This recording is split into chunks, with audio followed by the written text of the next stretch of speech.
महायुतीचा फॉर्म्युला ठरला. उपमुख्यमंत्री एकनाथ शिंदे आणि रवींद्र चव्हाण यांच्यात बैठका. शिवसेना ठाण्यात साधारण 85 जागा लढण्याच्या तयारीत.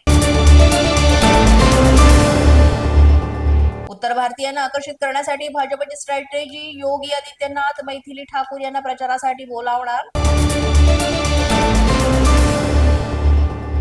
ठाण्यामध्ये भाजपतर्फे बॅनरबाजी. पंतप्रधान नरेंद्र मोदी यांचे बॅनरवर फोटो लावून नमो भारत नमो ठाणे असे बॅनरवर स्लोगन.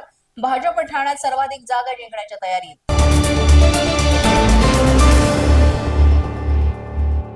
30 डिसेंबरपर्यंत महापालिका निवडणुकांबाबत सर्व चित्रच स्पष्ट होईल. मुख्यमंत्री देवेंद्र फडणवीस यांनी दिली प्रतिक्रिया.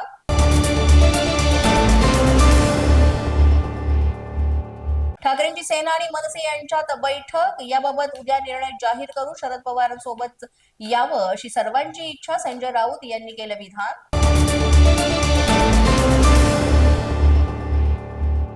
मनसेची शिवतीर्थावर बैठक. ठाणे आणि मुंबईतील जागांसाठी सलग बैठकांचं सत्र सुरूच.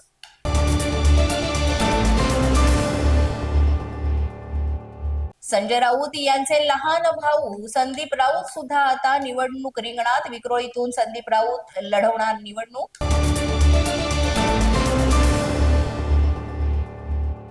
मुख्यमंत्री फडणवीस यांना डॉक्टर पंजाबराव देशमुख स्मृती पुरस्कार. राजकीय, सामाजिक आणि सांस्कृतिक कार्यासाठी मुख्यमंत्र्यांचा पुरस्कार देऊन सन्मान.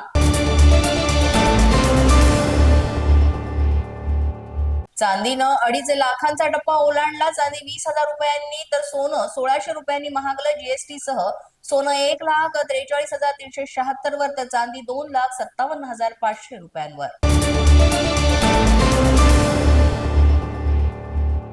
मुंबईमध्ये मोठ्या प्रमाणात प्रदूषित हवा. मुंबईतल्या हवेचा निर्देशांक वाढला. 195 वर पोहोचला AQI.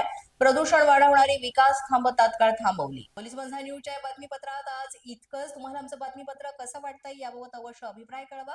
यासाठी पोलीस माझा न्यूजचं युट्यूब चॅनल सबस्क्राईब करा. तसंच आमचं फेसबुक, इंस्टाग्राम आणि ट्विटर अकाउंट फॉलो करा. अधिक माहितीसाठी आमच्या www.policemazhanews.com या वेबसाईटला भेट द्या. आमचे अधिकृत प्रतिनिधी व्हायचे असेल तर स्क्रीनवर दिलेल्या क्रमांकावर आजच संपर्क